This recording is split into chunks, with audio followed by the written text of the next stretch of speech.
آج کل ہم ایک لفظ کو بار بار سن رہے ہیں اور صبح شام تقریباً اس لفظ کو ہم سن رہے ہیں، corona virus corona virus corona virus.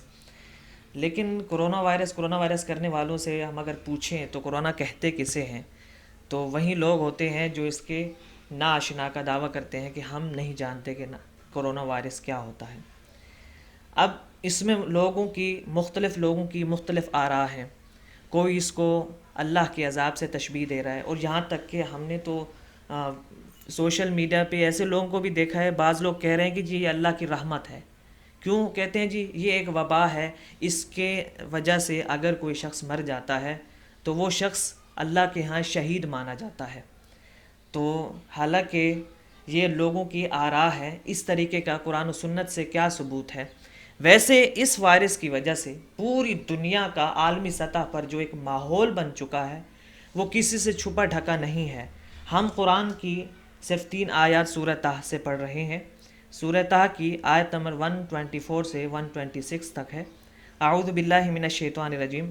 اللہ سبحانہ تعالیٰ نے ارشاد فرمایا وَمَنْ أَعْرَضَ عَنْ ذِكْرِي، جو ہمارے ذکر سے منہ موڑتا ہے، جو ہمارے ذکر سے اعراض کرتا ہے، جو ہمیں یاد کرنا چھوڑ دیتا ہے، جو ہمیں بھلا دیتا ہے، فَإِنَّ لَهُ مَعِيشَةً ضَنْكَ، ہم اس کے معیشت کو بہت تنگ کر دیتے ہیں، اس کو مالی طور پر ہم بہت کمزور بنا دیتے ہیں۔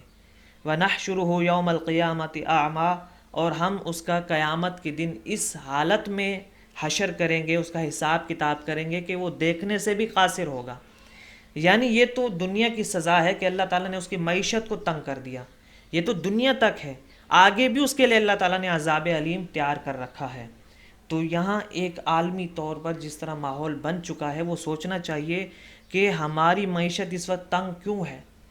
دنیا کی سپر پاور کا دعویٰ کرنے والی کنٹری امریکہ، کرونا وائرس کی وجہ سے اس کی دیکھیں کہاں تک کیس پہنچ چکے۔ چائنا دنیا کی دوسری بڑی معیشت کنٹری تھی، اس کا حال دیکھیں۔ اٹلی ٹیکنالوجی میں سب سے آگے، اس کا حال دیکھیں۔ تو اللہ سبحانہ تعالیٰ قرآن اس طریقے سے بیان کرتا ہے، بعض اوقات تو لگتا ہے کہ قرآن ابھی نازل ہوا ہے۔ یہی قرآن کی خاصیت ہے، اور یہی قرآن کی صداقت کی ایک بہت بڑی دلیل ہے کہ قرآن ہی اللہ ہی کی طرف سے ایک سچی کتاب ہے جس میں آج تک نہ کوئی رد و بدل کیا ہے نہ کوئی کر سکتا ہے۔ اور اللہ تعالیٰ نے آگے فرمایا قال رب لم حشرتنی اعمیٰ، کہ وہ بندہ جس کو ہم نے اس طریقے کا ماحول بنا دیا کہ معیشت اس کی تنگ ہو گئی، اب قیامت کے دن جب اس کا اندھے پن میں حشر ہوگا تو وہاں کہہ رہا ہے لم حشرتنی اعمیٰ، اللہ تو نے مجھے اندھا کیوں اٹھایا، وقد کنت بصیرا، حالانکہ میں تو دیکھنے والا تھا، صاحب بصیرت تھا، دور دور تک میری نظریں تھیں۔ قال کذالک اتتک آیاتنا فنسیتها، اللہ سبحانہ تعالیٰ ارشاد فرمائیں گے کہ تو دنیا میں ہمیں بھول گیا تھا اور آج فنسیتها وکذالک اليوم تنسیٰ، اور آج کے دن ہم نے تمہیں بھلا دیا ہے۔ یعنی دنیا میں تم نے ہمیں بھلا دیا تھا، ہمارے ذکر سے منہ موڑ لیا تھا، آج ہم نے تمہارے سے منہ موڑ لیا ہے۔ اور اللہ تعالیٰ نے سورہ حشر کی آیت نمبر 19 میں ارشاد فرمایا وَلَا تَكُونُوا كَالَّذِينَ نَسُوا اللَّهَ، ان لوگوں کی طرح نہ ہو جانا جنہوں نے اللہ کو بھلا دیا۔ فَأَنسَاهُمْ أَنفُسَهُمْ، اللہ کو کیا بھلائیں گے، یہ تو اپنے آپ کو بھول چکے ہیں۔ أُولَئِكَ هُمُ الْفَاسِقُونَ، یہی لوگ ہیں جو فاسق ہیں، فاجر ہیں۔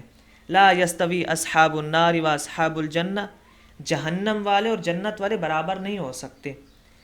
پھر آگے فرمایا اصحاب الجنت هم الفائزون، جنت والے تو وہ لوگ ہیں جو اللہ تعالیٰ کی طرف سے ہدایت یافتہ ہیں، کامیاب ہیں۔ یعنی کامیابی حاصل کرنا چاہتے ہیں تو اللہ کے ذکر کو مضبوطی سے پکڑیں، جس طرح اللہ تعالیٰ نے دوسرے پارے میں بھی ارشاد فرمایا فاذکرونی اذکرکم واشکروا لی ولا تکفرون، کہ مجھے یاد کرو میں تمہیں یاد کروں گا۔ مالک الملک، بادشاہوں کا بادشاہ، رب کائنات اللہ سبحانہ تعالیٰ ہمیں یہ کہہ رہے ہیں کہ مجھے یاد کرو میں تمہیں یاد کروں گا۔ کتنی بڑی ایک اللہ سبحانہ و تعالیٰ نے، ہماری کیا جرت، ہماری کیا حیثیت اللہ کے سامنے، ہمارا کوئی مقام نہیں کہ ہم اللہ تعالیٰ جیسے ہم لوگوں کو ارشاد فرما رہے ہیں کہ مجھے یاد کرو میں تمہیں یاد کروں گا۔ تو حضرات معزز محترم ناظرین، اب یہ غور کرنے کا مقام ہے کہ جس طریقے سے اللہ سبحانہ تعالیٰ نے یہاں فرمایا کہ جو لوگ اللہ کو بھلا چکے ہیں وہ ایسے ہیں جنہوں نے اپنے آپ کو بھلا دیا، وہ اللہ کو کیا بھلائیں گے؟ اگر اللہ کو کوئی بھلا چکا ہے، اللہ کو یاد نہیں کرتا، تو اس میں اللہ کا کوئی نقصان نہیں ہے، اس میں انسان کا اپنا ذاتی نقصان ہے۔ اللہ کو یاد کریں گے تو انسان کا اپنا فائدہ ہے۔ اسی طریقے سے نبی کریم صلی اللہ علیہ وسلم کی سنت مبارکہ ہے کہ آپ صلی اللہ علیہ وسلم صبح شام تین مرتبہ یہ دعا پڑھتے تھے، بسم اللہ الذی لا یضر مع اسمہ شیء فی الارض ولا فی السماء وهو السمیع العلیم، کہ جو شخص یہ پڑھ لیتا ہے، حدیث کا مفہوم بھی ہے کہ وہ صبح جو پڑھ لیتا ہے 3 دفعہ، شام تک تمام اذیت سے، نقصان سے، بیماری سے محفوظ رہتا ہے۔ اسی طریقے سے شام کو پڑھ لیتا ہے تو وہ صبح تک محفوظ رہتا ہے۔ اور ہمیں دعا کرنی چاہیے اللہ تعالیٰ سے، اور اللہ کا زیادہ سے زیادہ ذکر کرنا چاہیے۔ اللہ تعالیٰ کا ہم سب پر رحم و کرم ہو۔ اللہ تعالیٰ سے دعا ہے کہ اللہ ہمیں قرآن سمجھنے اور عمل کرنے کی توفیق عطا فرمائے۔ آخر دعوانا ان الحمدللہ رب العالمین۔